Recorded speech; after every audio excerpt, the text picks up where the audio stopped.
విడువక నీడల కృప చూపుచున్నాను. ఇర్మియా 31:3. అనేక మార్లు దేవునికి వ్యతిరేకంగా ప్రవర్తిస్తున్నావు. దేవుని శక్తిని ఎరగక నీ ఇష్టానుసారంగా జీవిస్తున్నావు. లోకంతో స్నేహం చేస్తూ సుఖభోగములందు తొలతూగుతున్నావు. నీ పాపపు చేష్టల చేత నీ సృష్టికర్తను బాధ పెడుతున్నావు. ప్రభు అయిన యేసుక్రీస్తు నిన్ను ప్రేమించుచున్నాడు.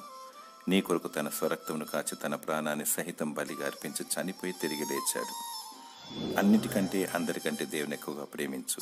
ఆయన గొప్ప దేవుడు, మహత్తరమైన శక్తి గలవాడు. ప్రభు అయిన యేసుక్రీస్తు బలవంతుడైన దేవుడు. నిన్ను నీవు ప్రభు చేతులు పెట్టుకో. ఆయన అధికారమును ఒప్పుకో. పాత రోత జీవితానికి స్వస్తి చెప్పు. పరలోక రాజ్యమును కోరుకో. ప్రత్యేకింపబడి వధు గుంపులో ఉండుటకు ప్రయాసపడు. నిష్కలంకముగా జీవించు. దేవుడు తన కృప ద్వారా నిన్ను రక్షిస్తాడు. దేవుడు నిన్ను కరుణించి దీవించునుగాక. ఆమేన్.